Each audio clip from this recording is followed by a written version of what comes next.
আসসালামু আলাইকুম everyone, welcome to Sharmin's রান্নাঘর।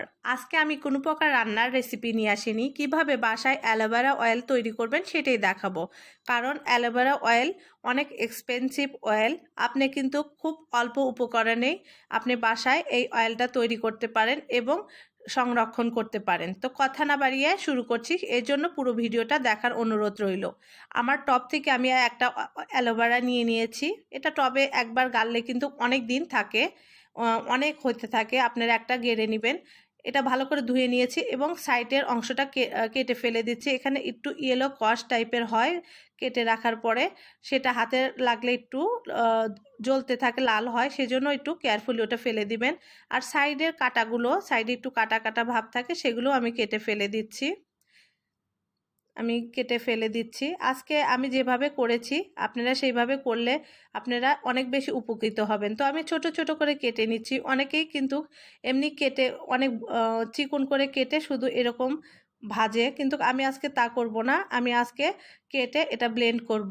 আর আমরা কম বেশি সবাই জানি অ্যালোভেরা আমাদের স্কিনের জন্য, আবার আমরা মাথার জন্য অনেক উপকার পাই আমরা এই অ্যালোভেরাতে।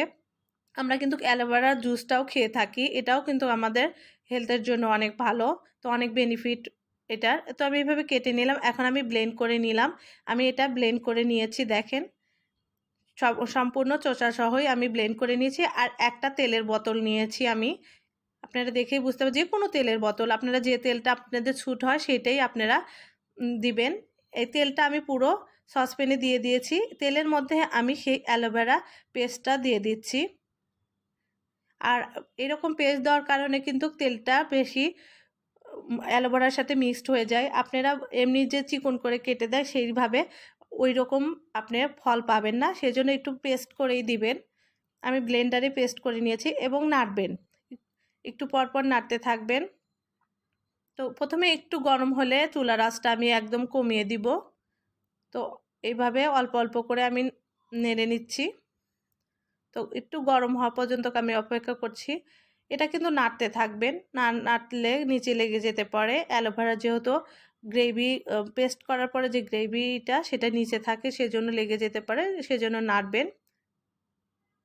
তো একটু নাড়তে থাকবেন। আর অ্যালোভেরা এটা আপনি চুলের গোড়ায় গোড়ায় দিবেন, চুল অনেক মজবুত শাইনি হবে এবং অনেক সুন্দর হবে এটা।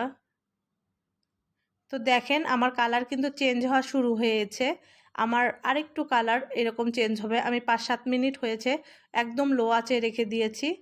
দেখেন কালারটা পুরো এরকম চেঞ্জ হবে। একদম লো আছে অবশ্যই এটা করবেন, হাই হিটে করতে যাবেন না, একদম লোতে। 10 মিনিটের মতো আমি জাল করে নিলাম।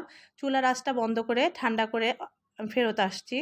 তো ঠান্ডা করে দেখেন আমি একটা ছাঁকনির সাহায্যে ছেঁকে নিচ্ছি।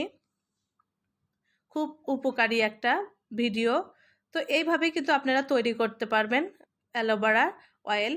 তো আমার রেসিপিটা আমার টিপসগুলো যদি আপনাদের ভালো লাগে অবশ্যই আমার পাশে থেকে থাকবেন, আমার চ্যানেলটা সাবস্ক্রাইব করবেন। আল্লাহ হাফেজ।